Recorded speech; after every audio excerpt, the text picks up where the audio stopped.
Bonjour à toutes et à tous. Tout d'abord, merci d'être présent. Merci au Parc national du Gourlet de nous avoir permis d'effectuer cette formation au niveau de cette salle de conférence.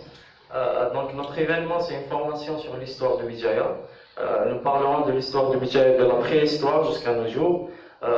Donc, le programme s'étale sur 2 journées. Donc, la première journée, c'est le 18 juillet, la deuxième, c'est le 20 juillet 2019. Durant cette première journée, nous allons tout d'abord faire une petite conférence sur l'histoire de Vijaya, qui nous sera présentée par le professeur Jamil Haissani. L'après-midi sera consacré à la visite des sites historiques situés au niveau de la ville de Vijaya, Bojouissa, la Kasbah, le mausolée de Sidi Yahya et la mosquée de Ibn Touba. La deuxième journée sera consacrée à la visite de la Qala de Ney Abbas, donc ce sera le samedi 20. Mais avant de commencer, je tiens juste à présenter notre conférencier invité du jour. Donc c'est M. Jamil Haissani. Donc tout d'abord, M. Haissani, il est professeur d'université à l'université de Vijaya. Donc c'est un mathématicien connu et reconnu à l'échelle mondiale. Il est aussi le président de l'association GMA, qui est le groupe d'études sur l'histoire des mathématiques en bougie médiévale, avec lesquels ils ont beaucoup publié. Donc nous avons 20 livres, plutôt 10 livres d'art, 10 livres sur l'histoire. Ils ont écrit 15 chapitres de livres d'art, 45 chapitres de livres sur l'histoire, 15 livrets et 32 articles de revue. Sans trop tarder, je passe la parole à M. Haissani pour nous faire sa communication.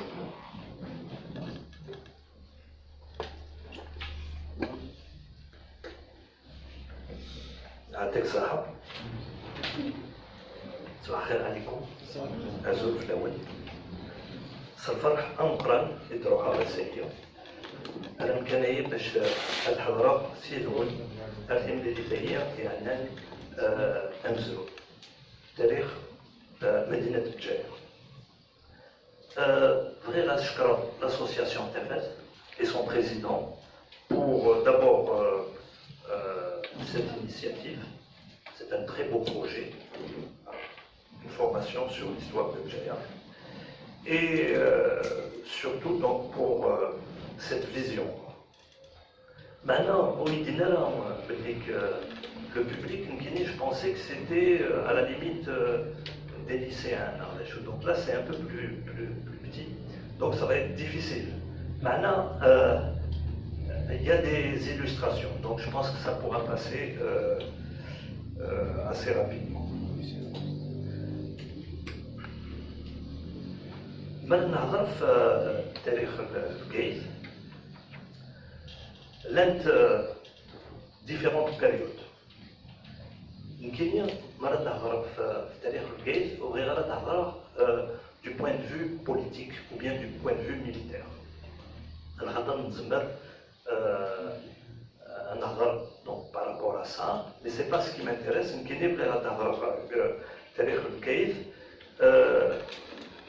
En mettant l'accent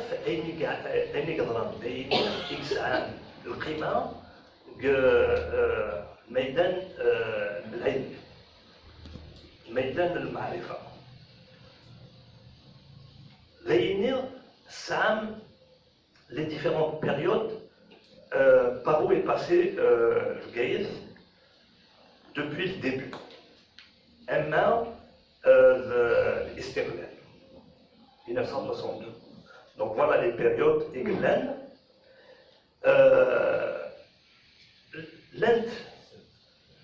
Les périodes أنيدا وتتخدم غالبيا يوشون على خاطر ميدان donc العلم il ne s'est pas passé beaucoup de choses importantes.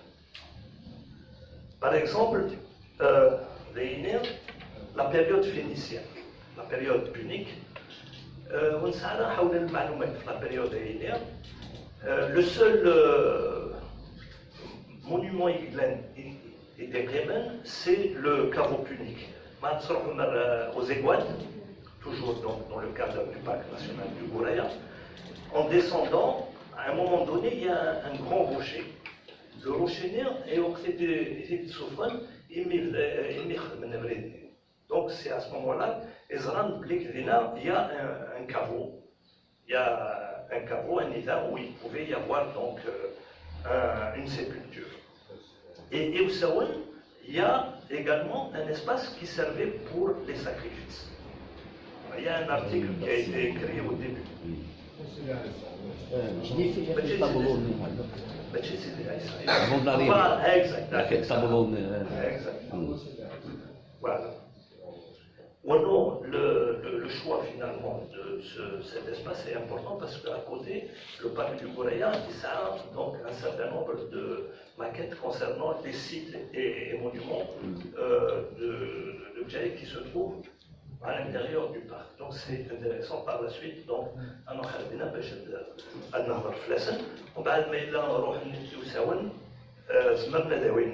donc là, vous voyez, c'est un artiste peintre qui a fait ça, donc c'est pour ça que c'est bien que surtout il commencer à les expositions. Très bien, exact. Donc on faisait c'était dans le cadre d'ateliers d'écriture, donc on faisait une commande à un artiste. Donc généralement c'est les anciens peintres artistes Exactement, je l'ai fait même sur le tableau. Enfin, Voilà, même à la Casbah, je peux vous le présenter. Même la bassine, où ce qu'ils font du sacrifice. Très bien. Voilà. Donc la découverte ici était faite en 1903. Il y a toute une suite. Voilà. Oui. Donc sur cette période, on n'a pas travaillé, il n'y a pas d'informations. Et du point de vue scientifique, comme je l'ai dit, il y a des choses importantes qui se sont passées. Donc, la période préhistorique. La période préhistorique, c'est la période, donc c'est grosso modo avant l'apparition de l'écriture. Sur le territoire du Gaïf et la région, il y a un certain nombre de sites préhistoriques qui sont très connus. Par exemple, le Cap Carbon, il y a ce qu'on appelle la grotte des pirates. Maintenant, c'est le site préhistorique de Dafelou qui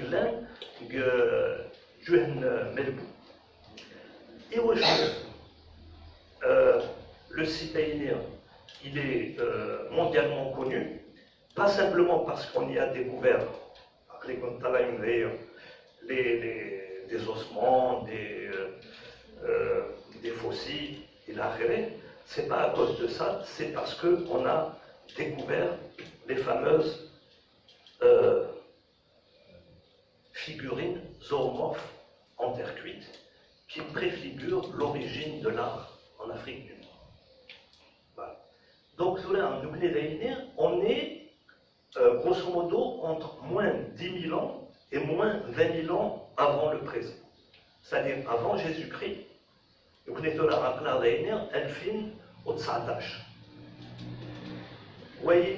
donc c'est moins 10 000 à moins 20 000 ans avant Jésus-Christ. C'est-à-dire que tu as moins 20 000 ans, donc tu as 20 000 ans plus 2019. Voilà. Donc voilà les fameuses figurines, par exemple Taïl. Donc ça c'est la période préhistorique. Au mal, il y a la période antique. La période antique, c'est Émilan Dayan et Mézéman, les premiers. Donc, grosso modo, qu'est-ce qui différencie la période préhistorique et la période antique? C'est l'apparition de l'écriture. L'apparition de l'écriture, et vous avez des donc dans le territoire de Gaïs, la plus ancienne qui est connue, c'est celle de Sidej. Et vous voyez Daïnir, c'est écrit donc on appelle ça le libique, mais le Tifina. Donc, voilà donc les premières stèles qui ont été découvertes. Les stèles l'Antaoula sur le territoire de Tizi Ouzou, l'Antaoula donc du côté d'Annaba, du côté de Qala. Maintenant, les années à venir nous prennent sur le territoire de la wilaya de nombreuses stèles. L'un parmi elles, ce qu'on appelle les stèles figurées, c'est-à-dire il y a des dessins. C'est la stèle de Smaoun, de Johan Shmini, qui a été découverte en 2009. Voilà, en 2009. Et Sam Deynir, Khaleta, le wilaya de Gaïd, et les cercles, c'est là et enfin les stèles aériennes. Donc vous voyez, Mechiken, donc du côté de, par exemple, Adka, Cheminir, Shabata, Seddouk, Boukhlifa, Touja. Donc la stèle Winigron, le musée de Nouamen Touja, Khan Nouamen, il y a un panneau qui explique la stèle aérienne de Touja. Donc, cette période, il y a deux périodes. Il y a ce qu'on appelle les stèles libyques, c'est-à-dire les Romains, ou les qui ont été faits à l'époque romaine ou bien après les Romains, on les appelle les stèles libyco-romaines. Donc la période suivante, le primaire, c'est les Romains.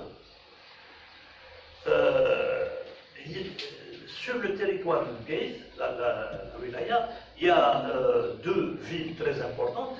La première, c'est Indinla Toura, c'est-à-dire Grouchnir Smanes Saldaïd. C'est une autre ville qui était Djehel Qsar, qu'on appelle Tiglat, Toubouzou. Maintenant, le monument le plus important de la wilaya de Gaïd, c'est l'aqueduc de Touja. L'aqueduc de Touja. يوشو ديك مشهور على خاطر نسعى المعلومات أمي كيكتبوا l'ingénieur Nonus Datus Ignan Akadouseya يكتب dans le site romain qui se trouve aujourd'hui sur la petite fontaine qui est en face de la mairie, les péripéties de construction de l'aqueduc. Voilà, donc Sam Leiner sur cette illustration. Alors je vais revenir, voilà. Sam, d'abord la devise de l'ingénieur Nonus Datus, vous voyez ici, patience, courage, espérance. Ça c'est la devise de l'ingénieur Nonus Datus. Aini Glan en couleur, c'est Aini Deqebndoula. Et ce que vous voyez en dessus, c'est une reconstitution. C'est une reconstitution, donc telle qu'il était. Voilà, l'illustration on voit l'ingénieur Nonus Datus en train de donner des instructions. Et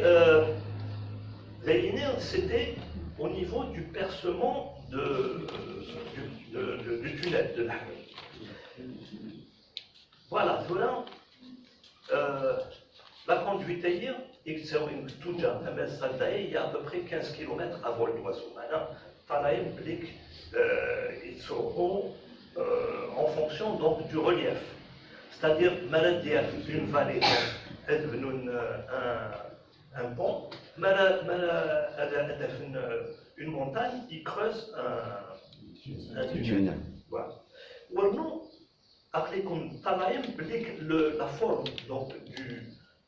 La forme donc, de la conduite, elle n'est pas la même.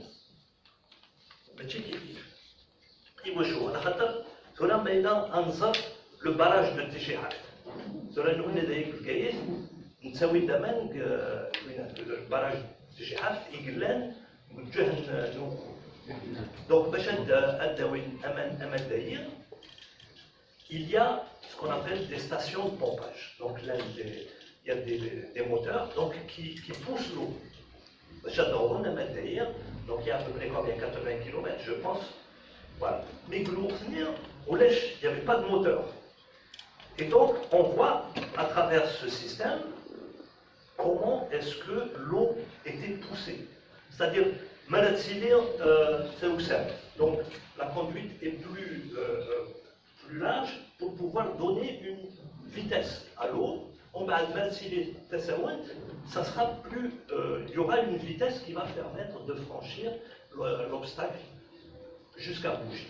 On va amener du côté donc, de l'actuel hôpital Khalil Amran, Anida, France Fanon, du côté du musée Poche Coussa, Anida, l'un des citernes, des grandes citernes, et au niveau donc, du parterre, il y avait les deux fameuses mosaïques, au niveau donc, de la mairie, et la deuxième, elle est au musée des Antiquités à Alger, et ce sont des monuments classés. Voilà, donc vous voyez pourquoi donc l'aqueduc de Touja est très important. Et au Choukouran, l'un des chercheurs aux États-Unis, en Italie et en Afrique qui travaillent sur cette conduite. À la Khatar, on a un mix les Romains qui et réunir au niveau donc, de Touja, grâce à tous les relevés qui ont été faits et grâce au témoignage de l'ingénieur Nonistatus, Zmalan Saron, le maloumet sur ces éléments. Voilà. Il y a eu, après la période romaine, donc il y a eu les Vandales, il y a eu les Byzantins, mais c'est des périodes sur lesquelles on n'a pas beaucoup d'informations et c'est sur lesquelles il n'y a pas eu quelque chose d'important qui s'est passé. Donc, Adnaout, tu as ce qu'on appelle la civilisation des pays de l'islam. Et l'islam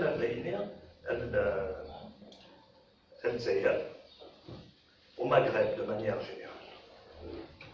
Donc, je me base sur la manière dont se sont développées les activités scientifiques et intellectuelles.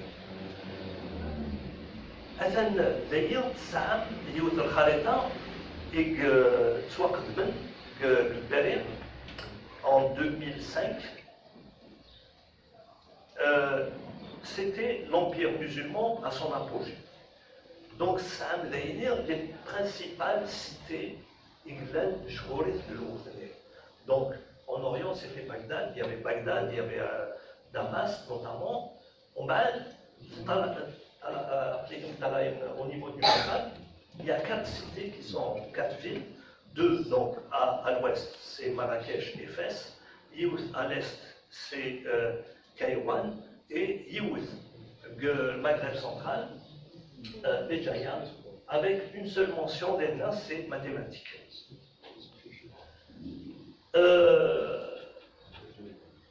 Zara Emich est là, donc l'importance des activités scientifiques en Orient. Donc il y avait le Khawarizmi. Le Khawarizmi, c'est l'arabe. Il était d'origine au niveau de l'Asie. Il y avait la Perse, c'est-à-dire l'Iran. Il y avait les pays musulmans donc, de l'Union soviétique.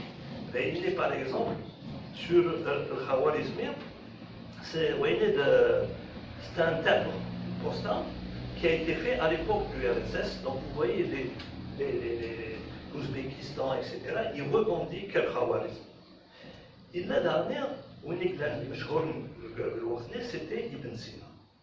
Ibn Sina, donc, dans le domaine de la médecine, avec Textur Ndegles et Gmshor, le Qanoun, dans le domaine de la médecine.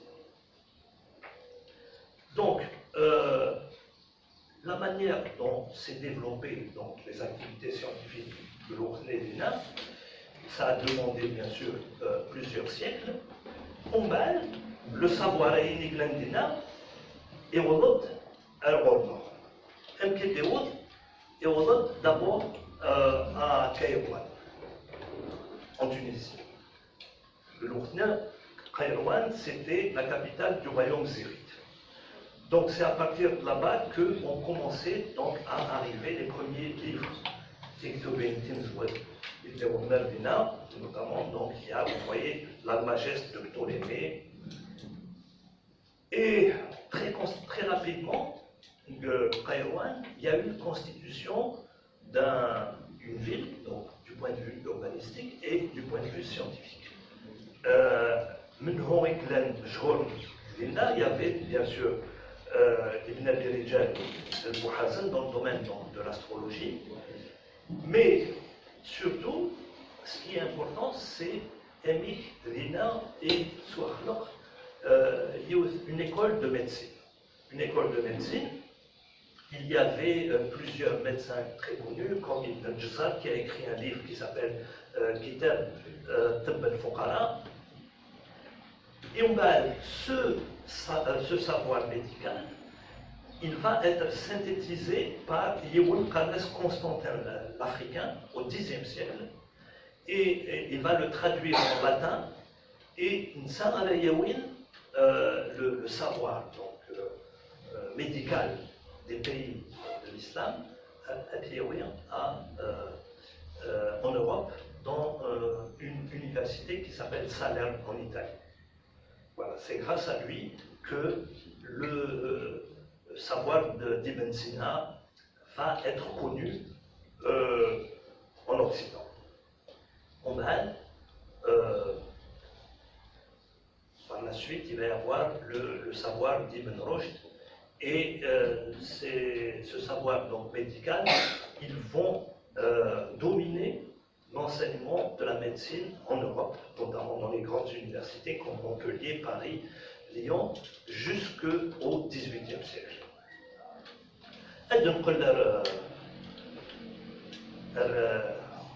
La carte donc, à un moment donné, au début donc, du XIe siècle, les Beni Hillel vont s'attaquer à Cairo. Ils vont détruire la ville. Donc une partie vont venir dans un endroit qui s'appelle Mehdia, qui va devenir la nouvelle capitale du royaume zérite, voilà, la Mehdia. Et une autre partie, Adrohan al-Qla'at, Beni Ahmed, qui va devenir la première capitale du royaume berbère des Hamadites. Donc la Qla'at se trouve du côté de Msila.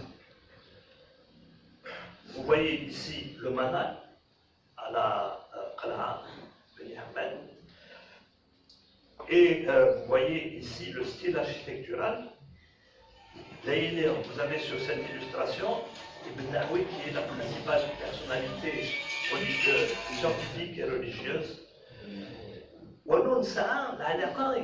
Entre le milieu scientifique donc, de la Qala'a et celui de Kairouan, on l'a reconstitué. Donc, oui. Ah oui. Voilà.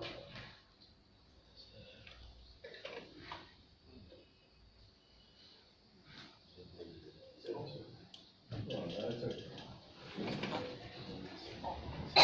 Donc, la Qala'a va être pendant des siècles une cité.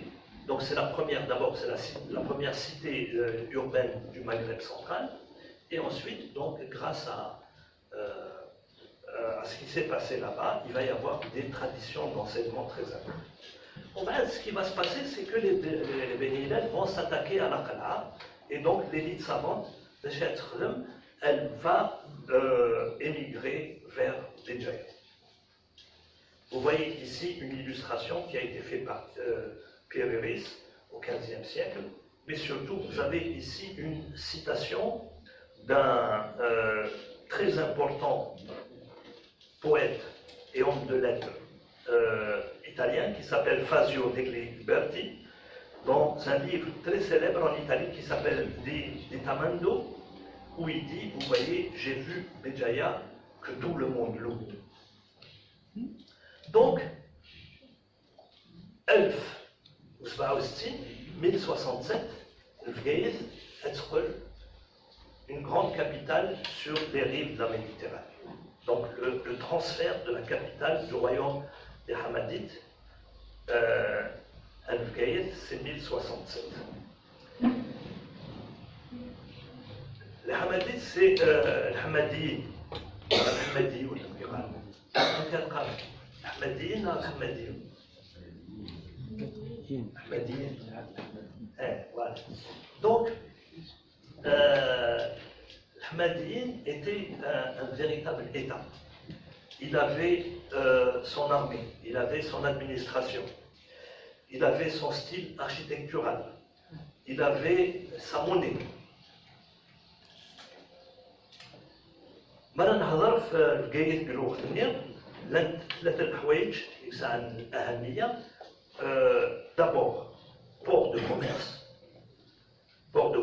et ça d'ailleurs un document exceptionnel, c'est un traité de paix et de commerce qui a été signé à Pise, avec Pise, en 1186, c'est-à-dire que ça fait plus de 900 ans de ça. Parmi les produits à l'époque qui circulaient sur le port de Bougie, il y en avait certains qui étaient spécifiques à Tamdit el-Gaïd. C'est les bougies, les petites chandelles, et Mosho, Stromis, on les appelle bougies, à base de cire d'abeille. Le cire d'abeille qu'on ramenait d'ailleurs de la région de Douja. Deuxième point, centre d'enseignement supérieur. Markaz Ta'lim al-Ali. Vous voyez l'un des monuments les plus importants que Rokhner, le Masjid al-Azam, et Ayn les princes de la science, le Gaïd, Sidi Boudienne, Abdelhaq al-Ishbili, Abu Hamid al-Saghir, et l'historien Ibn Ahmed. Donc ça, ce sont des illustrations qui ont été faites par des artistes peintres dans le cadre d'ateliers d'écriture. C'est des commandes. On leur a donné des informations historiques. Par exemple, les vêtements, la forme du visage. Sphère, vous voyez, il y a le palais hamadite avec des descriptions. Voilà comment a été fait l'illustration. Troisième élément important, c'est le dialogue interreligieux. C'était des musulmans inglandais, maintenant, l'Inde, il y avait des chrétiens, il y avait des juifs, etc. Et donc, il y a ce document qui est exceptionnel, qui se trouve au Vatican, à Rome. C'est une lettre que le pape Grégoire VII a envoyée au fondateur de Bougie, le prince Nasser, en 1076. 1076, c'est-à-dire que là, ça fait près de plus de 900 ans, près de 1000 ans.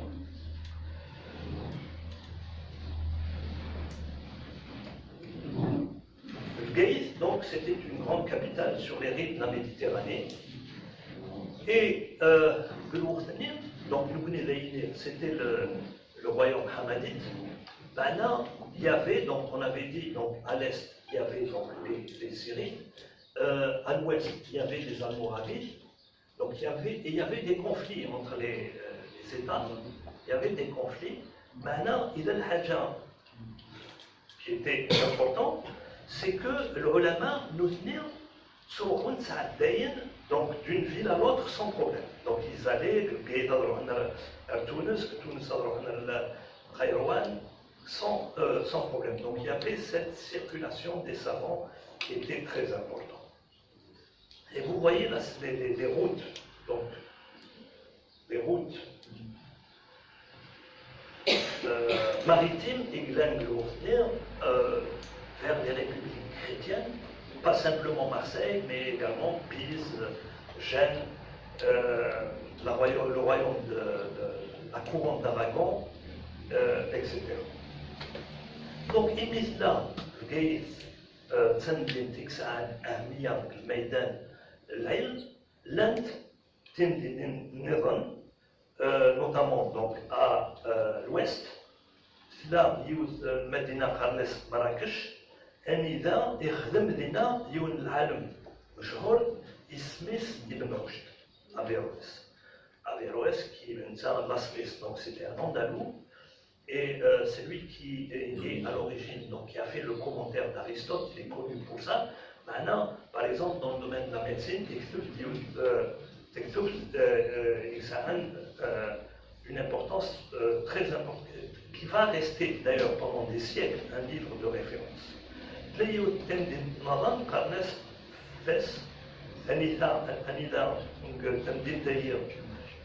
إلا يوز الجامعة خرناس القرويين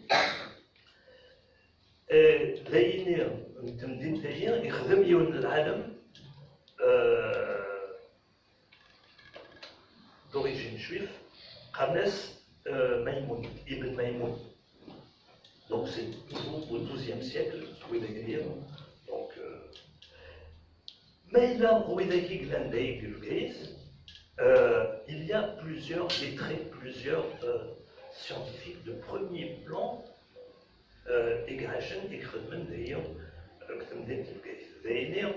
sur cette illustration. Il a Youn Sha'ir, Qarnes ibn Hamdis, et H. Daïg al-Kaïs, et Mouz Daïg al-Kaïs, 1132, Qarnes ibn Hamdis, c'était le poète attitré du prince al-Mansour et du vizir. Voilà. Donc, évoquons الأهمية الشاعرية على خاطر ما نهضر في القصور الإغلندية اللي كيديروا لي حماديت تودرمن. Les palais ont été détruits par les Espagnols au XVIe siècle. Des Chudéremen, comme témoignage sur la splendeur de ces palais, c'est uniquement la poésie d'Ibn Hamdis. Ghorwen, donc du côté de Ouadrer, Menala, il est au Numkan, il a dit le Jama' Ibn Toumart. Touran, il s'appelle Sidi Yahya. Zdakhal, il a le mihrab, donc de la mosquée. Et sur cette illustration qui a été faite par l'artiste peintre Ali Tachouch, on voit Ibn Toumart avec celui qui va devenir son premier général, qui s'appelle Abdelmour. Ibn Toumart il راح دار ليا القيس يقرب بالحج يروح دار ليا إلا يصغري ديون الجامع قرناس الريحانة القيس. وبعد النساء il a commencé à créer des problèmes avec le Grise. Il reprochait aux bourgeois d'être trop libéral. Donc, le prince de Bougie, il naît de renseigner bien sûr sa doctrine unitaire. Maintenant, c'est là qu'il a mis au point, avec Abdelmoumene et d'autres, le plan qui va aboutir à la fondation de l'Empire qui s'est étendu du Portugal jusqu'aux frontières de l'Égypte pendant plus d'un siècle et demi.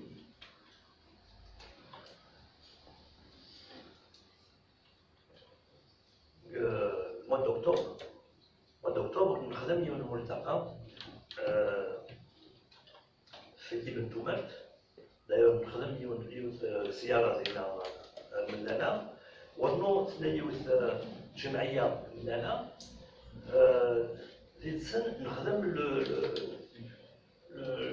la stèle qu'on a mis en bas, voilà, pour rappeler justement ce séjour d'Ibn Toumart à Menala.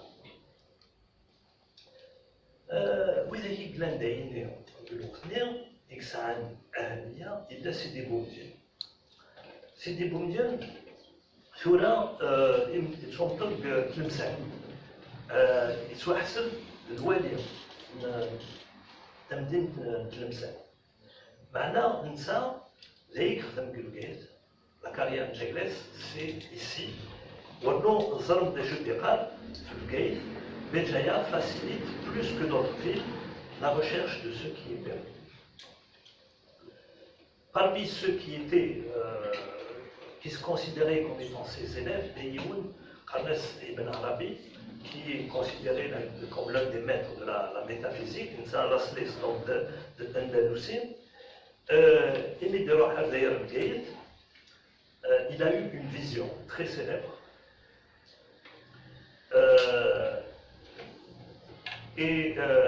حكت يسعى والدكتور تلقى الناس فتوحات هضرت في ديوان العالم البقايت تلقى الناس سيدي يحيى الموزولين ديال au niveau donc, du port pétrolier, au niveau de la promenade Fibonacci, on a كيما لها تعدي من هنا او تيديسكن لا غتنظر il est ici voilà. Donc, Sidi Yahya était un personnage très très important. Dainik Lugayth, Zmeradouini, Belik, Issa'a, Qima, aussi importante que celle de Sidi Boudier. D'ailleurs, dans la mémoire collective, ce qui reste, c'est Sidi Yahya, c'est pas Sidi Boudier. Sidi Boudier, c'est beaucoup plus des intellectuels, des je sais pas quoi, etc. Alors que les Bougiotes, c'est Sidi Yahya qui est resté dans la mémoire collective. L'événement le plus important, et le Coran al-Wusta, c'est Imederoh al-Daginir al-Gaïth Yioun al Tataliani Karnes Fibonacci. Sur cette illustration qui se trouve aux États-Unis, l'illustration aïe, qu'est-ce qu'elle représente? Vous voyez, ça c'est la couverture d'un livre qui se trouve aux États-Unis. Il y a un maître, il a une chir. Donc c'est le tilmiz. C'est un élève. وبعد الشيخ des choses que il a donc un tableau, il a un tableau, et dans le tableau, qu'est-ce qu'il y a? Il y a les chiffres, l'arqam. Donc vous voyez ici, Mania, Nin, etc. Et ça, cette illustration qui se trouve aux États-Unis, donc vous voyez, qui représente Al-Khawarizmi. Au titre نعرف Fibonacci Al-Khawarizmi. Khawarizmi, c'est ce nom qui va donner le mot algorithme que tous les informaticiens connaissent. Maintenant, il est lié donc à ce tableau et au champ à la khatar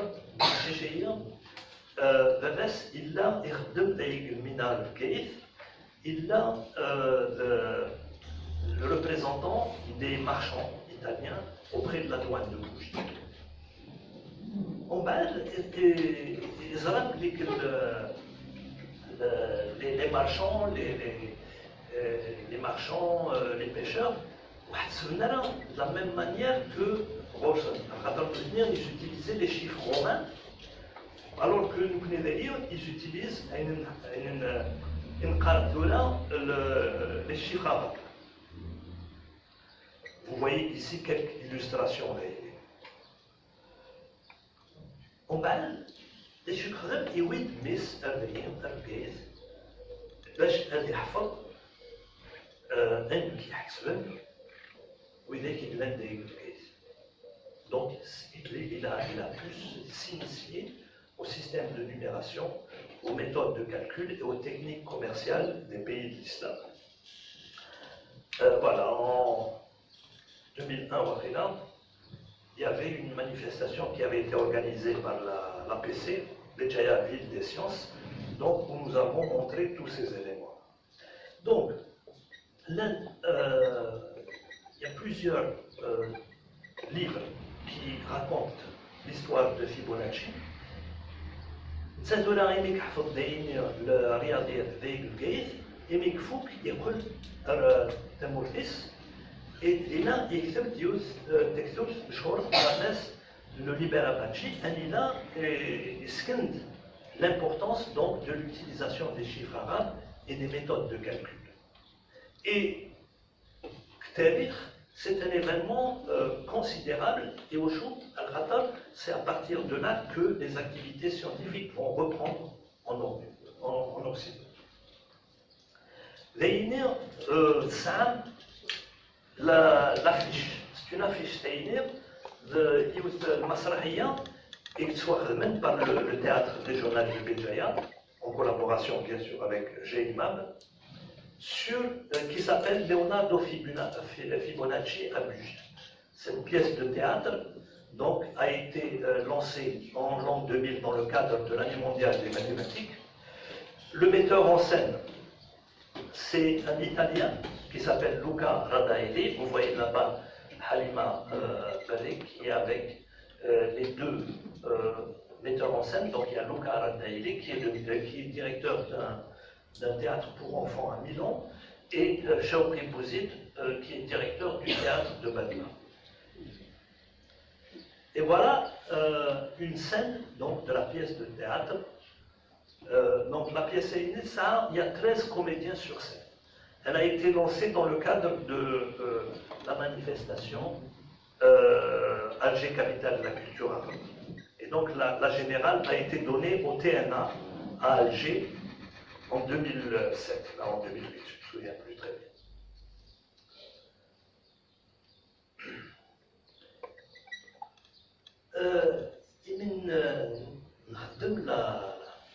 La pièce de théâtre, on a créé un atelier d'écriture.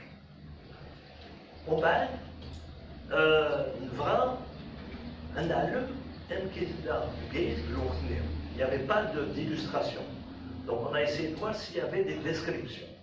Et c'est comme ça qu'on s'est rendu compte qu'il y avait d'abord qu'il y avait énormément de toiles qui ont été faites par des peintres très célèbres. Et c'est comme ça qu'ensuite, en 2001, on a monté cette exposition. Béjaïa, la cité, le port et le golfe, l'arrière-pays, regard artistique sur la traversée du Sahel. Le Maharadaïr, il y a trois parties. La première, donc, le port, on l'a fait avec l'EPB, l'entreprise portuaire de Béjaïa. La deuxième, la cité, ça concerne. On l'a fait avec le musée Bosch Moussa. Et la troisième, le golfe. Et l'arrière-pays, le golfe, on l'a fait avec le parc national du Goulaye. En base, c'est à ce moment-là qu'on s'est rendu compte qu'il y avait une galerie très célèbre qui s'appelle la galerie Aubry. Et c'est là que donc on a signé une convention avec l'Agence nationale d'archéologie pour pouvoir retrouver les toiles. Et ensuite, on a présenté cette exposition, je pense que c'était en 2002. Et ensuite, avec le port de Béjaïa et avec l'APC de Béjaïa, on a créé la promenade Fibonacci qui se trouve au niveau de l'arrière-port. Donc voilà, si vous voulez, les conséquences du travail qu'on a fait sur Fibonacci à Béjaïa. إلى يوم عالم نظن المشهور c'est l'Idrissi. L'Idrissi, qui était le géographe attitré du roi normand Roger II de Sicile, il a مشهور et la carte mondiale de l'Idrissi. Vous voyez ici, donc c'est lui qui est l'auteur de cette carte. Maintenant,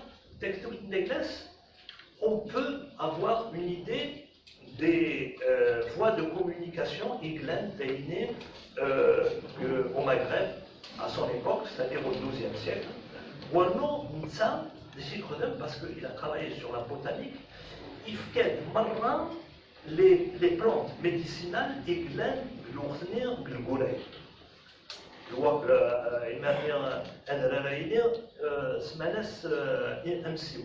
C'était pas encore Gouraya, Amseoun. Et vous voyez ici, il cite toutes les plantes médicinales donc, qui ont été localisées au Gouraya. Il y a deux botanistes très célèbres qui sont passés par Bougie au XIIe et au XIIIe siècle. Et on connaît Ibn Roumiya, vous voyez, Ifkat Danen Salaner, Ismaoun, de plantes, donc comme par exemple ici Arjanqa, vous voyez ici son bouquin. Et le plus célèbre d'entre eux, c'est Ibn al-Baytar, Slam Baytari, donc ça vient de ce savant-là, andalou, qui est venu à Béjaïa et qui a retrouvé un certain nombre de plantes. On va vous voyez ici et Anila et les noms des plantes, mais pour certains, et également les noms des plantes en berbère et en latin. À Malaga, en Andalousie, il y a le buste donc, d'Ibn al-Baytar qui est présenté à Malaga.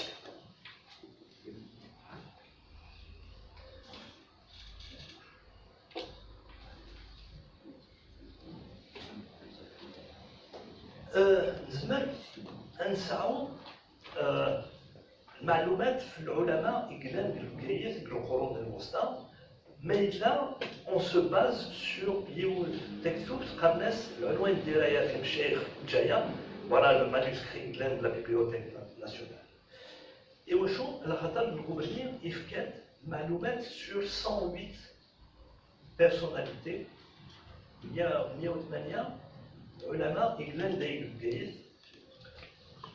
Vous voyez, la plupart, c'est tous des spécialistes de la jurisprudence, le fiqh. Maintenant, نظر لك ميدان الطب لان 6 الرياضيات لان 5. On voit donc que le Robreni avait réellement une formation donc, scientifique et grâce à ce livre-là, on a pu faire une structuration du milieu scientifique de Bougie de l'Obreni. المعلومات اللي في كام الغبريني إلا يون العالم إقلال مشهور بالوطني قرناسي من 70 إيوشو إقلال مشهور على خاطر il a répondu aux questions philosophiques, on les appelle les fameuses questions siciliennes, que l'empereur Frédéric II de Hohenstaufen, donc la Sicile, a posées au sultan Al-Rachid. Donc vous voyez ici un manuscrit, ça c'est une illustration, un lila où on voit donc le Frédéric II en train de poser des questions au sultan Al-Muhad ibn al-Khmir. Il l'a dernier, c'est un médecin, tabib, مشهور قناص ابن أندرس. الغبريني يحكى مرة أني يخدم مقلالين بكريت أني يكسغراي دي جو كسغراي أني يخدم لا كلاسيفيكاسيون دي بلانت. Voilà, donc ensuite, Adher Hussein al-Khattab, il va devenir le médecin attitré du roi, du prince al-Mustansir de Tunis. Et le Robrini, il l'a aidé à faire la classification des plantes. Donc il l'a complété et Miglan d'Eigelgate. Un autre personnage très important, Iglan d'Eigelgate, c'est le philosophe catalan Raymond Lull. Zarturan, l'illustration,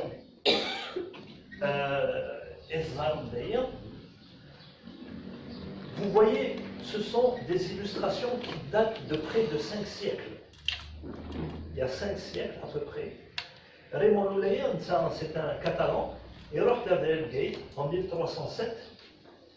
وبعد يوض المسن la place donc centrale يجمع الغاشير Et on va voilà,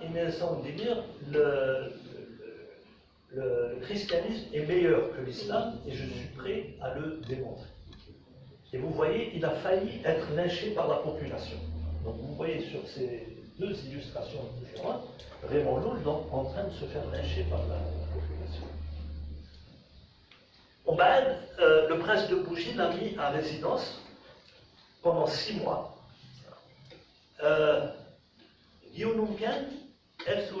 Les pêcheurs mallorcains, ils appellent cet endroit la caverne de Raymond Lull, qui se trouve à la pointe du Cap Cap.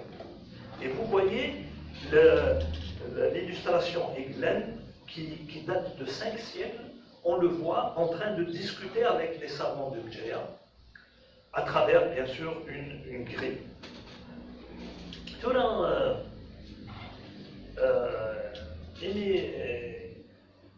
Quand il a été libéré, il est et en Europe, mais le navire a fait naufrage. Donc maintenant, qu'est-ce qu'il a fait? Il a reconstitué ses discussions avec les savants de Béjaïa. Il y a la disputation qui était destinée au pape d'Avignon pour un projet de croisade intellectuelle.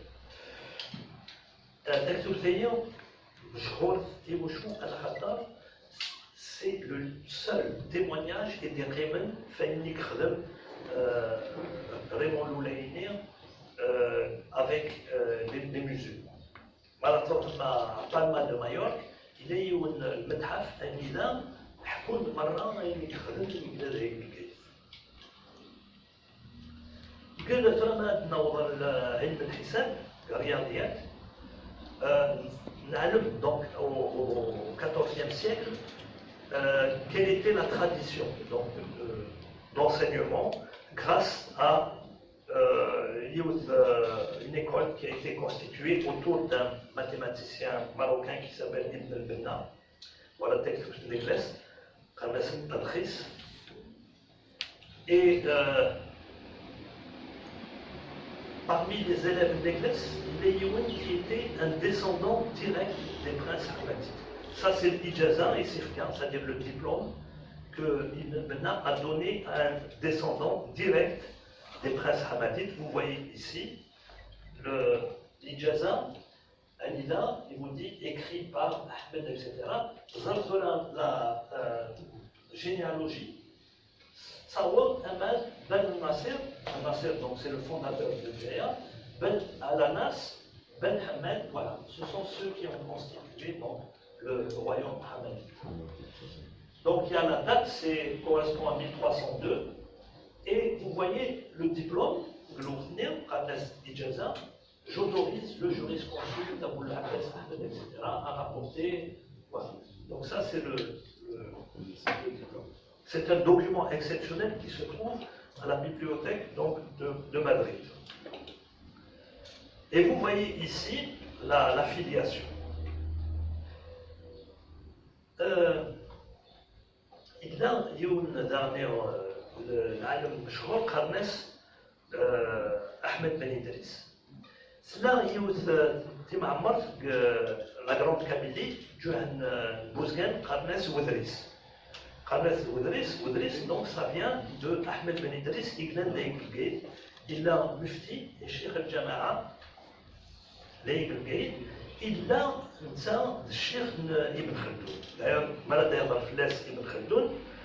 Et vous voyez ici, j'ai questionné notre maître Ahmed Ben Idriss, le plus grand savant de Béjaïa. La notice elle est en allemand. C'est en allemand.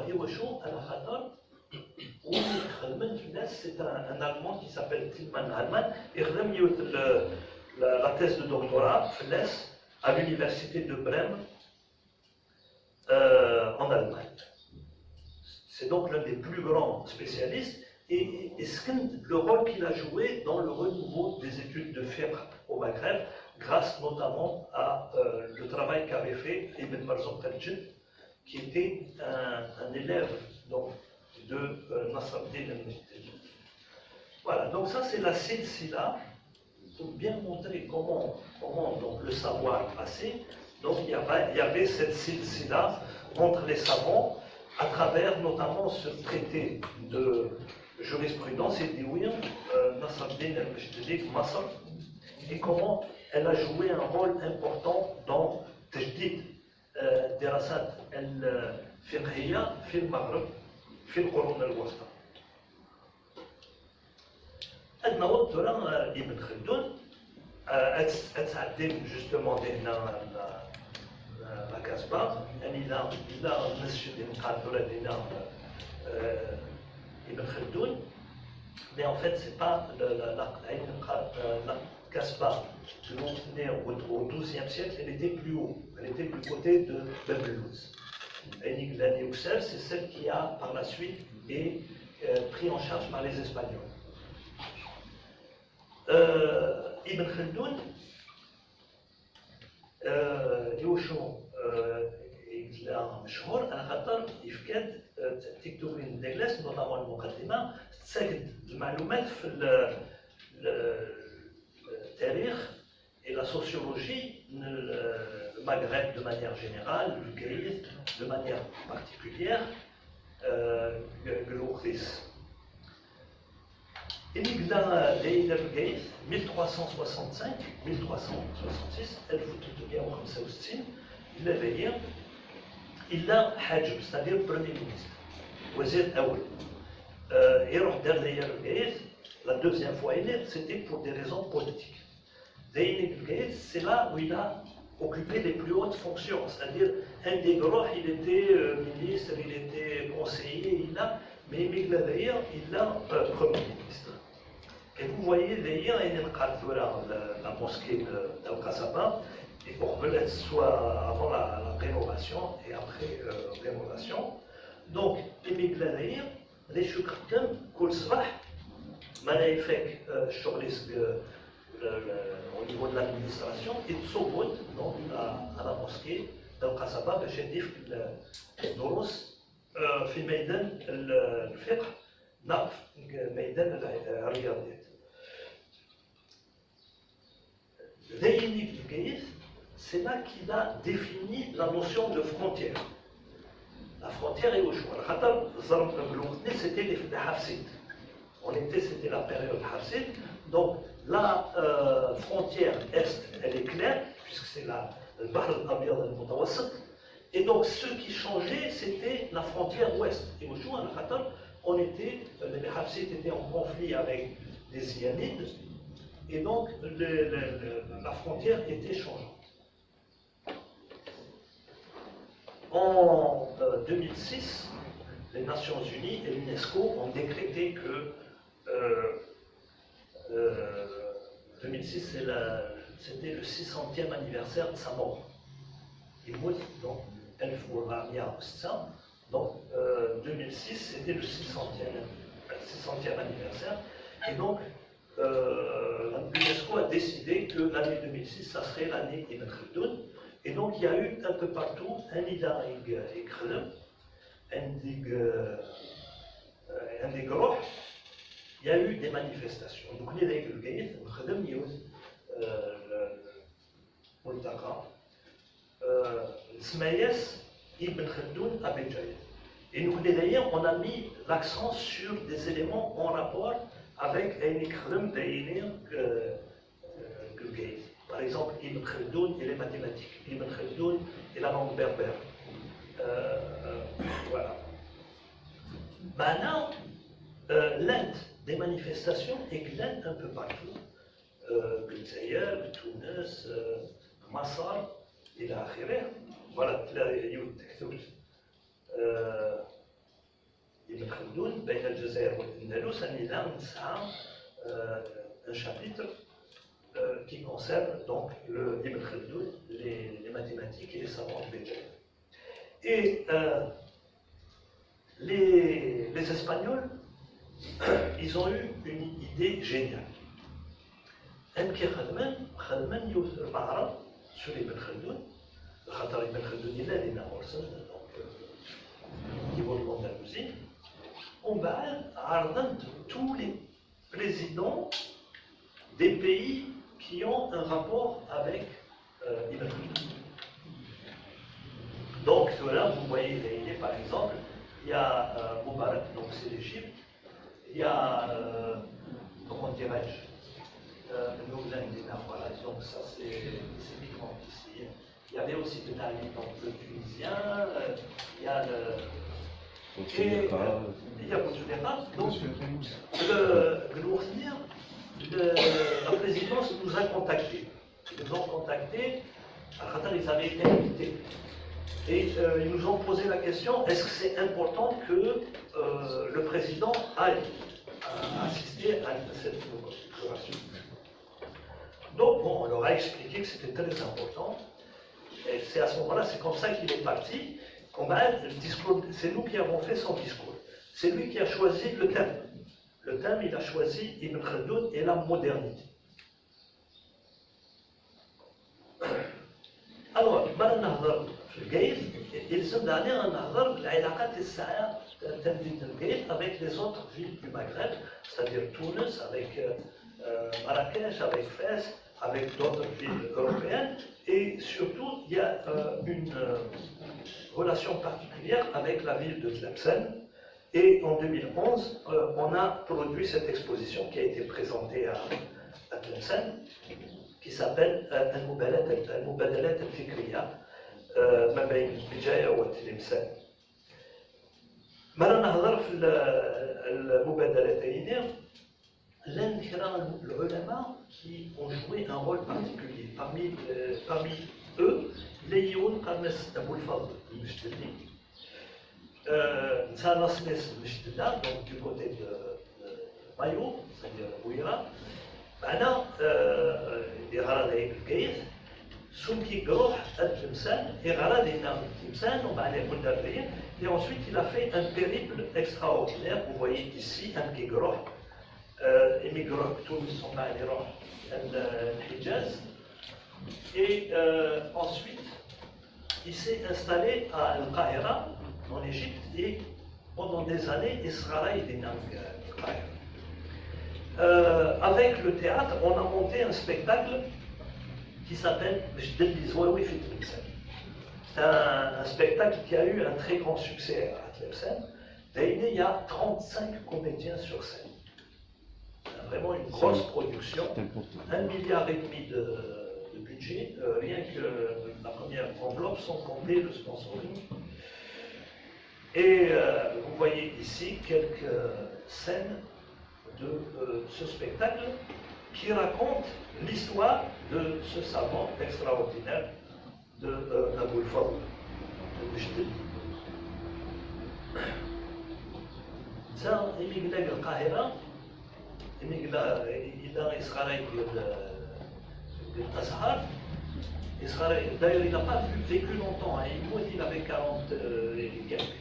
Il n'a pas vécu longtemps. Maintenant, يسعى يوز الطريقة qui lui permettait de faire le Coran. C'est-à-dire, il prend en considération l'ordre des sourates et des versets. Un qui إنسان فاشتا على خاطر إلا يون العالم المصري قرناس البقاعي يكتب تكتب Anila, c'est le premier donc qui a présenté cette discipline. Aujourd'hui, elle existe. Hein. Et pourquoi est-ce que c'est important de prendre en compte ce classement, ce reclassement? Al-Khatar, la révélation s'est faite en 23 ans. Et donc, au début, ils remémoraient donc les textes. Ensuite, ils ont commencé à écrire sur des omoplates, sur des peaux de bêtes. Et donc, ensuite, donc, il y a donc nécessité de prendre en considération tout ça. Et Al-Baqarah, Deglas, il y a 7 volumes. Il commence par dire Aboulfadl, Rahimahullah, Qala, etc. Il décrit donc la méthode d'Aboulfadl. Quand on arrive maintenant au XVe siècle, il il y a un grand savant, Khames Yahya al-Ajli. ساعات معمر يوم تدف Khames Tamokhra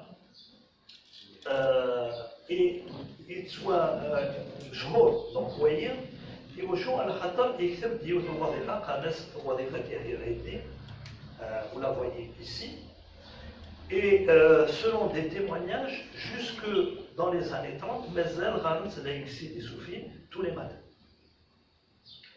et نساتونا وين يحيى العيدي في معمر النيلس on a une idée du niveau scientifique et des méthodes pédagogiques qui étaient utilisées grâce à un livre qui s'appelle Le Walisiya, c'est un livre de jurisprudence qui a été écrit par un savant de Sidish qui s'appelle Abdelrahman Naoulis. C'est un livre qui va rester un livre de référence pendant longtemps et on voit ici, sur cette illustration, la filiation par rapport au personnage que je vous ai décrit. Donc, Ahmed Ben Idriss Oussaoui, vous avez le Walisi, ensuite vous avez le Sidi Abdelrahman Taïbi, patron d'Alger, Yahya al-Aïdli là-bas, Cheikh Sinoussi de Tunis, et Ahmed Zarouk al-Barmoussi, qui est un des plus grands savants de l'islam, un des plus grands soufis, qui est mort d'ailleurs à Misrata et qui est enterré à Misrata, donc en Libye. Et donc, il a demandé à Ahmed Zarouk de faire un commentaire du livre de Wallis. Et il a fait ce commentaire au niveau de la Zawiya de Tamokhra, dont je vous ai montré tout à l'heure. Et vous voyez ici les choses. On va vous montrer le mausolée de Sidi Douati. Sidi Douati, donc là maintenant, on est toujours au XVe siècle. C'est un des personnages les plus connus de Gaya. Maintenant, la seule source crédible c'est l'amiral Péréris qui était à Béjaïa à la fin du XVe siècle. Vous voyez ici. Glournir, il n'était pas encore amiral et d'aide la Miss, c'était Kamel Reis. Et donc, on a écrit Khames Kitab al-Bahrain. Anida, il d'abord des cartes. Vous voyez, Zarb al-Kayfan Kitna, Zarb al-Zahir Kitna. Vous voyez, Alger était petite par rapport à Béjaïa. Et donc, c'est Péréris qui a fait cette carte et qui fait une description. Il a même fait cette carte mondiale de l'Amérique latine. C'est à ce moment-là qu'a été découverte l'Amérique. Et donc, il a discuté avec des esclaves qui, pour certains, avaient côtoyé ceux qui ont participé à la découverte de l'Amérique. C'est pour ça qu'ensuite il a pu faire cette carte globale. Voilà, on arrive donc au début du XVIe siècle. Quel était donc le contexte mondial? Il y avait ce conflit mondial entre les Espagnols et les Ottomans en Méditerranée. Et Gate donc, va être occupée par les Espagnols, elle va être complètement détruite. Et c'est, vous voyez cette carte-là, qui a été faite par Vermeyen en 1551, elle est très très importante à la Khatar, à l'époque, donc il y a plus de 5 siècles qu'elle a été faite, mais il y a donc des milliers par cœur. Si tu essayes de voir, que ce soit au niveau du Gouraya, du côté, tu vois des détails par rapport au mausolée, par rapport à. C'est-à-dire qu'elle a été faite sur. Elle n'a pas été faite n'importe quand. On va discuter de ça quand on va passer à côté. Donc, Gate a été détruit et l'élite savante va quitter Bougie. Elle va quitter et elles vont se réfugier dans la montagne. Et c'est de cette époque, donc, va commencer une période qu'on appelle les siècles obscurs du Maghreb, parce qu'on n'a plus beaucoup d'informations sur cette période-là. Et c'est l'époque donc de ce qu'on appelle le Qala'a, la Qala'a des Interpès, le royaume des Interpès. Donc samedi,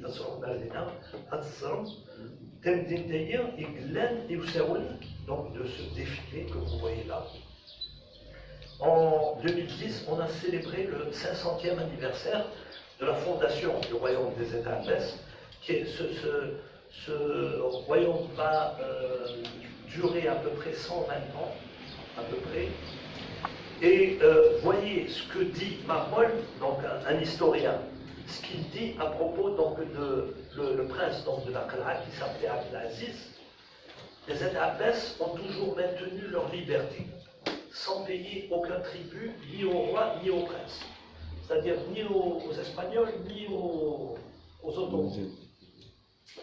En 1550, ils avaient pour chef Abdelhafiz, c'est-à-dire Abdelaziz, l'un des plus braves guerriers de l'Afrique. Ça, c'est un témoignage qui date de 1573. Il date avec Charles Quint, l'empereur Charles Quint et Bédéroh el-Gueye, il date des deux. Voilà, donc ça, c'est l'affiche de la manifestation qu'on a faite le Kourner. Et vous voyez ici des illustrations qui datent de l'époque, c'est-à-dire, vous avez une illustration espagnole qui date de 1603. Et Glourtenir, quelles étaient les institutions qui existaient? Donc il y avait à Tunis, il y avait la Zitouna, il y avait au Maroc, il y avait la Qarawiyyin à Fès, à Tlemcen, donc il y avait des médecins, et nucléaire désigné au Maghreb central, il y avait ce qu'on appelle les Zawiya Instituts de la Kabylie. Il y en a plusieurs. Sur cette période, c'est-à-dire après le XVIe siècle, les seuls témoignages qui existent, c'est des relations de voyage. Hein, par exemple, celle de l'Ouartilani, le voyageur Hussein al-Ouartilani. Avant lui, bien sûr, il y avait le célèbre Ibn Battuta qui est tombé malade des nerfs du Gate, et on voit son périple. Il y en a deux importants. Quand il va jusqu'aux Indes, quand il arrive aux Indes, il dit qu'il a rencontré là-bas un médecin de Béjaïa, qu'il appelle Jamaluddin el-Maghribi. Touche le Maghribi parce qu'il est du Maghreb, ça ne veut pas dire du Maroc. À l'époque, tous les Maghrébins s'appelaient comme ça. Et ensuite, il a fait un périple vers l'Afrique. Vous voyez là-bas jusqu'au Mali. Et vous voyez ici une illustration où on le voit aux Indes. Il y a bien sûr Léon l'Africain, Hussein al-Ouartilani avec sa fameuse Rihla, ou bien donc le chevalier d'Arvieux, qui était donc l'envoyé spécial de Louis XIV, et il fait une description détaillée sur Sidi Abdelkader. Vous connaissez donc le fort Abdelkader. Il fait une description détaillée et vous voyez un portrait qui a été fait sur la base de la description qui a été faite par le chevalier d'Arvieux. Et parmi les institutions églènes de l'Okhner, il y avait Timamat Mshlata. Vous voyez donc il y a une illustration à la plume qui date de 1880. Et Timamat il y a eu ce qu'on appelle des Zawiya, institut pour les différencier des Zawiya mosquées, ou bien des Zawiya écoles. Qu'est-ce que ça veut dire une Zawiya institut? C'est une institution.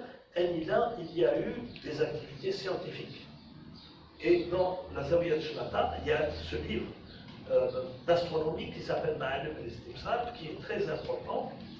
Et, il donne des informations sur l'histoire locale. Par exemple, des choses en 1769, donc 18e siècle, et Hkoud Blik, il a vu une comète. et il n'a de blé qu'elle avait une longue queue. Et vous voyez ici comment est-ce qu'il représente la queue de la comète. Ça, c'est un document exceptionnel, c'est-à-dire dans les manuscrits de l'époque. Et vous voyez donc les institutions qui existent en Kabylie, qui avaient cette importance au XIXe siècle notamment. En 2018, donc, on a organisé un colloque à Gbou sur Timar Abu Daoud, qui se trouve à Teslant, ce qu'ils appellent Jebel Nour, qui est une institution très importante. Vous voyez, c'était un PC donc, du colonel Améroche pendant la guerre, et elle a joué un rôle très important. Le fondateur donc, a écrit ce livre de jurisprudence, mais en même temps, ce qui est intéressant, c'est que l'une des plus importantes institutions actuelles de l'Algérie, la Zawiya de l'Hamel, Abou Saada, son fondateur a fait ses études à Tesla. Ça, vous voyez ici, c'est la bibliothèque de manuscrits de l'Hamel. Et voilà, vous voyez le fondateur de l'Hamel, vous le voyez ici, il a fait ses études à Tesla. Et vous voyez le diplôme qu'il a obtenu à Tesla, donc avant d'aller fonder la Zawiya de l'Hamel. On en arrive donc au XIXe siècle. Avant, peut-être que je me dérange, il y a un personnage qui est très important qu'il faut évoquer, c'est l'académicien François Arago. Et Wachon, parce qu'en 1808, il a fait une traversée spectaculaire de la Kabylie. Il a écrit un livre, Histoire de ma vie, Anida et Hakoud de Choubzra, donc Glouvenir, Basel, les lions, l'aide en Kabylie. Il parle des jeunes filles, de la Kabylie, etc. Donc c'est vraiment un élément très important de l'histoire de la Kabylie. Toujours donc sur le 19e siècle, on peut avoir des informations sur le niveau qu'avaient les lettrés locaux grâce à Afniak Mouhou. C'est une bibliothèque de manuscrits qu'on a découverte dans un village qui s'appelle Kanaouzran, commune d'Aïn Grèche dans la wilaya de Sétif, avec une Taraïm, donc c'est l'endroit où on l'a découvert, avec, vous voyez, Afniak là-bas. Près de 600 documents, 600 manuscrits, et vous voyez, il y a 23 disciplines différentes. 23, rien qu'en mathématiques, sciences du calcul, géométrie, algèbre, c'est-à-dire la science des héritages, donc l'astronomie, l'astrologie, la logique, vous voyez, rien que 23 disciplines. L'Inde, le Martotat Sqwaylith, voilà, vous voyez, ça c'est un manuscrit de langue berbère qui est bien sûr écrit en caractère arabe, mais vous voyez ici, le Wajid, le Belch, etc. On a fait le catalogue de cette bibliothèque qui est éditée en 2010. Donc arrive la période donc, de l'insurrection. C'est intéressant de parler de Cheikh Haddad, l'insurrection de 1871. Mais ce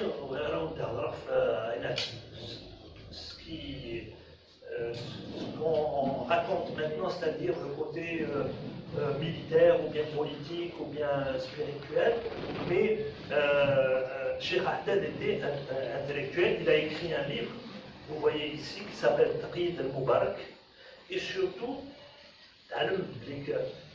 en 1871, donc quand il a été fait prisonnier,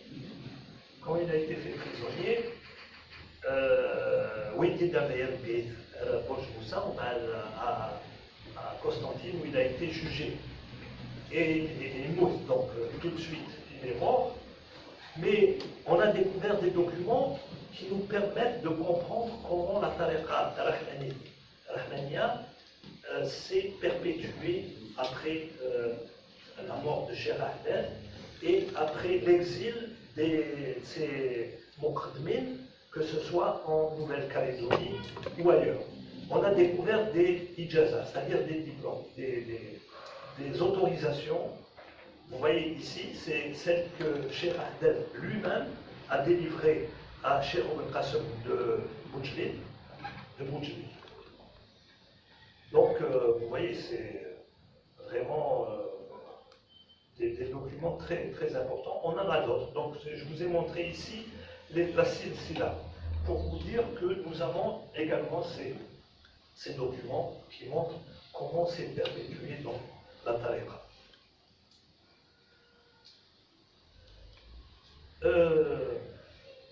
Il y a dans ce livre qui s'appelle Acteurs locaux et patrimoine immatériel un chapitre qui raconte comment ça s'est passé les jumelages de Béjaïa donc au XXe siècle. Et ici, dans ce livre, qui est Les actes du colloque de 1997, l'histoire donc de Manuel Teixeira Gomes, le premier président portugais qui a vécu ici à Béjaïa. Il était là en 1931, donc il est mort en 1941. Et il a été enterré au cimetière chrétien, ce n'est que quelques mois après que son corps a été rapatrié au Portugal avec tous les honneurs. Et vous voyez ici, je vais vous venir, l'envoyé spécial du maire de Lisbonne qui remet au Walid de Béjaïa les documents officiels. C'était en 97. Voilà. Donc, l'histoire de Béjaïa et de sa région, elle a une importance, pas simplement du point de vue scientifique, du point de vue historique. Posez-vous la question, il y a un quotidien qui est très célèbre qui s'appelle Les Échos. C'est un quotidien économique français. Il y a deux quotidiens du point de vue économique qui sont connus. Il y a les Financial Times et il y a Les Échos. Posez-vous la question pourquoi, en 2010, je crois, Les Échos a jugé nécessaire de éditer un dossier spécial histoire sur les âges d'or oubliés. Vous voyez ici, présentant donc, notamment un article spécialement sur bougies lumière du Maghreb. Voilà, c'est comme ça.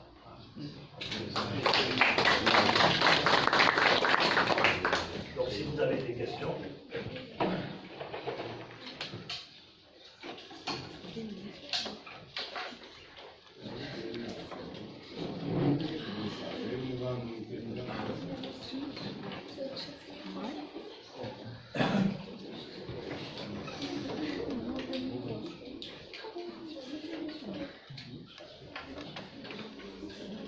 Voilà, donc Winnie, ça a une question, yes, c'est possible. Il y a trois livres que je vous ai amenés ici pour vous présenter, c'est-à-dire que vous pouvez trouver à la bibliothèque et qui concernent.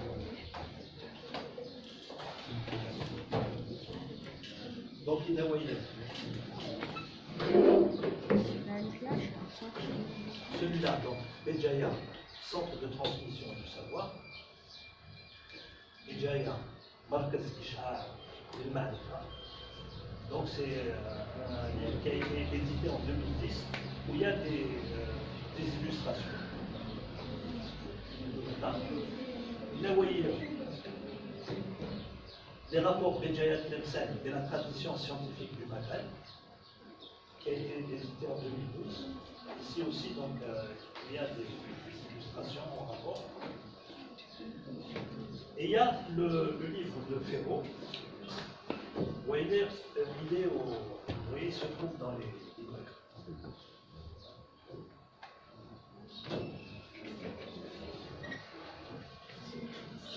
une question, M. Hassanis. Oui. C'est une question un peu générale. Donc, on a vu qu'à travers l'histoire, Bijaya a été baptisé par plusieurs civilisations. Iwasho exactement, qu'est-ce qui a fait que c'est Bijaya qui a été convoité par plusieurs civilisations? C'est-à-dire que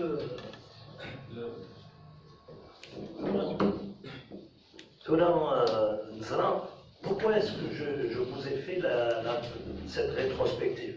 C'est pour vous montrer comment, c'est-à-dire la région, comment la région donc a été structurée à travers les siècles.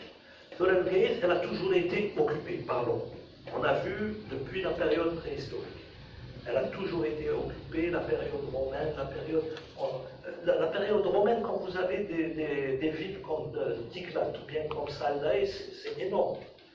Sans compter tous les autres sites qui sont importants. Vous avez du côté de Ziyama, il y avait Shoba, vous avez vu l'Aqueduc, etc. Mais pourquoi, pour répondre à la question, pourquoi Béjaïa est devenue capitale donc, du royaume hamadite, c'est la place stratégique. C'est-à-dire que, la place stratégique, c'est-à-dire que il fallait avoir cette ouverture sur la mer, et ensuite, comment elle s'est développée? C'est grâce à l'arrière-pays, c'est-à-dire la vallée de la Soumane, etc. Maintenant, c'est là-bas que tous les marchandises arrivaient, c'est comme ça que le port s'est développé. Warlour. Et Sroh el-Gaïs, son statut de capitale, c'est à l'époque ottoman.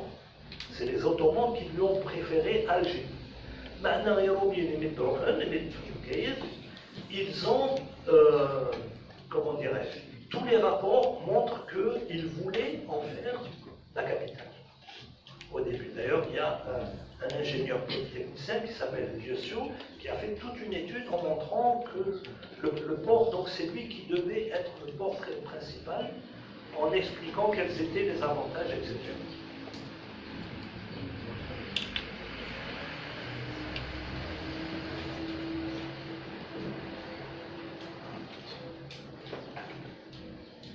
Oui.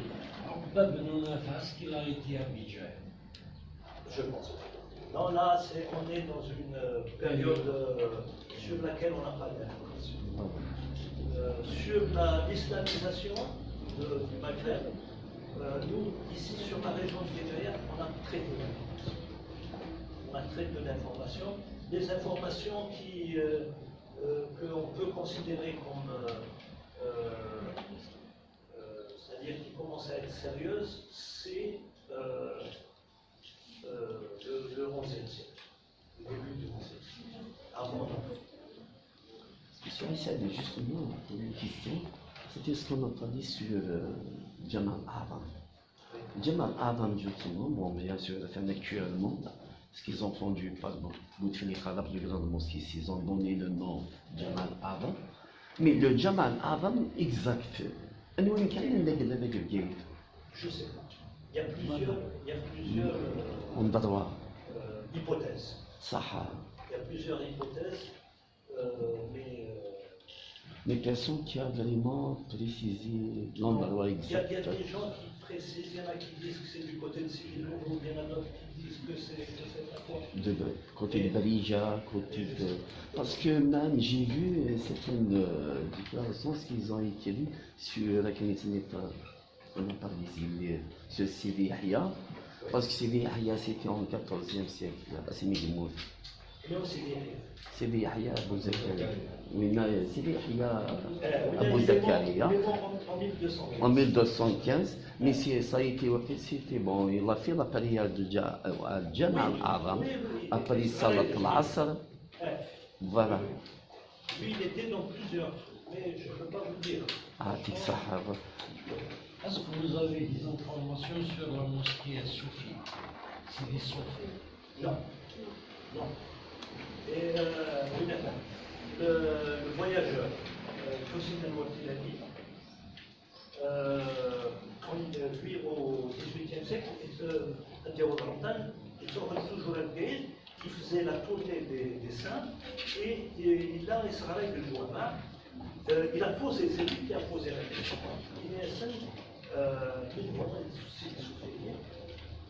La réponse était très claire, il n'y a personne qui peut me dire qui est ce personnage. Et la seule chose que je peux vous dire, c'est que c'est l'une des personnalités les plus respectées de notre pays. Et aucune information. À son époque déjà.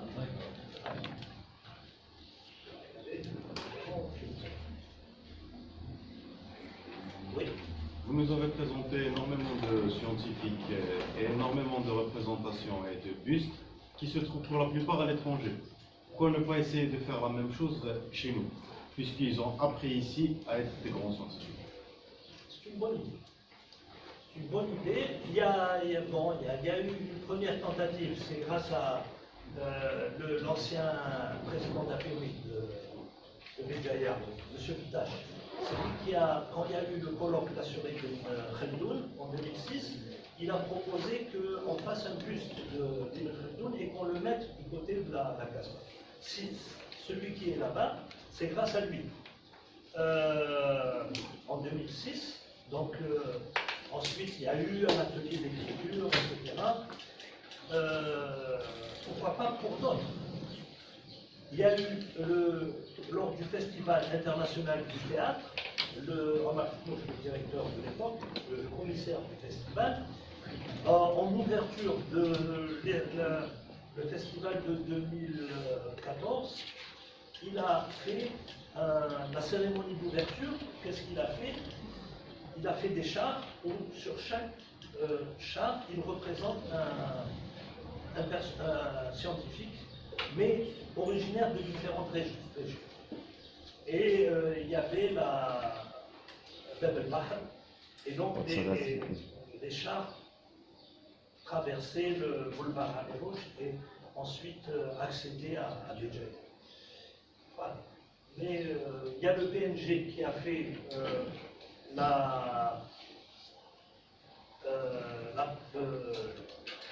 le panneau là, pour la caverne de Raymond Loul, au niveau du Cap. Au niveau du Cap. Voilà. Au niveau du Cap. Qui est là-bas. Il a fait aussi le truc là concernant Sidi du côté du mausolée. Il y a la promenade Fibonacci concernant la brise de mer. Voilà. Oui. Monsieur, je vous remercie pour cette magnifique diapo, et tant d'informations. Alors, moi j'ai une question par rapport à la mort de Moulin Nasser. Oui. Donc, il y a pas mal de choses qui se disent à ce propos. Moi j'ai entendu dire qu'ils l'ont trouvé mort au niveau de l'île des Pitons. Apparemment, c'est après une dispute avec c'est les Touatés, je sais pas. Ouais. Voilà, c'est ce qu'il raconte. Je sais pas ce qu'il y a en écrit ou bien. Non, c'est une légende. C'est une légende. Ils ne sont pas de la même période. Très bien. Nasser, lui, il est du XIe siècle et Sidi Touati, lui, il est du XVe siècle. C'est une légende. Bon, peut-être qu'il y a eu contact avec des descendants, mais entre le XIe siècle et le XVe siècle, il y a quand même 4 siècles pour avoir une filiation sur 4 siècles. Regardez, je vous ai montré tout à l'heure le diplôme là, concernant un descendant donc, de Nasser, c'est-à-dire que je vous ai montré déjà entre 1308 et vous voyez le nombre de générations. Donc, c'est une légende qui a été reprise par un historien français qui s'appelle Georges Mast. Il a écrit un livre, c'est lui qui raconte cette histoire au XIXe siècle. Le bataillon français qui combattait Bouba. Il a envoyé une colonne pour pouvoir ravitailler son corps expéditionnaire. Et entre-temps, il y a eu une tempête. Il y a eu une tempête de neige terrible. Terrible, donc oui, les Guinéens, ils n'ont pas pu, bien sûr, revenir. Donc, il a pris la décision de revenir à Béjaïa. Et au bal, ils ont été pris par une tempête, il paraît qu'il y avait plusieurs mètres de neige. De neige. Et où ça va, c'est-à-dire du côté où ils ont mis maintenant Le tombeau. le tombeau, voilà. C'est pour ça Donc qu'il il y a eu plusieurs centaines de morts. Tom- Ils sont morts de froid, de faim, de froid, etc. Ils les ont enterrés, donc du côté du terrain, et ensuite ils ont mis le tombeau. le tombeau. Donc ça c'est un endroit historique par rapport à la guerre d'Algérie, pas la guerre d'Algérie, par rapport à la colonisation. Voilà. En bas, il y a le cimetière du Congo droite, qui est à côté de Ouadrel, donc l'embranchement vers Souja. Oui, la dernière, il est important, parce que c'est pendant la Deuxième Guerre mondiale, les Allemands ont bombardé Bougie. Voilà. Donc ceux qui sont enterrés là-bas, c'est des Anglais, des Américains, voilà, qui sont morts en Méditerranée par rapport à le conflit de la Deuxième Guerre mondiale, en 39-45.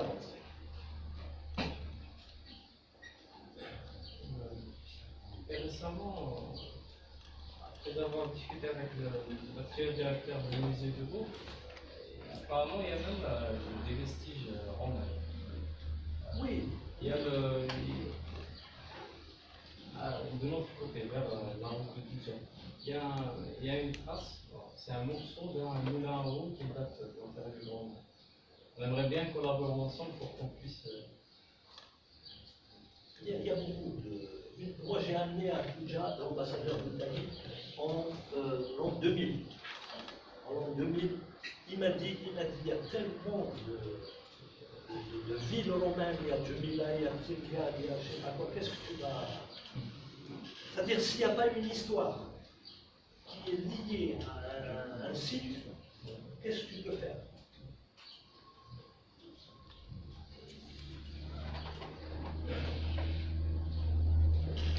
Y a-t-il d'autres questions? S'il n'y a pas d'autres questions, je pense qu'on va visiter le petit Voilà. musée Voilà. qui est juste à côté avant de bouger.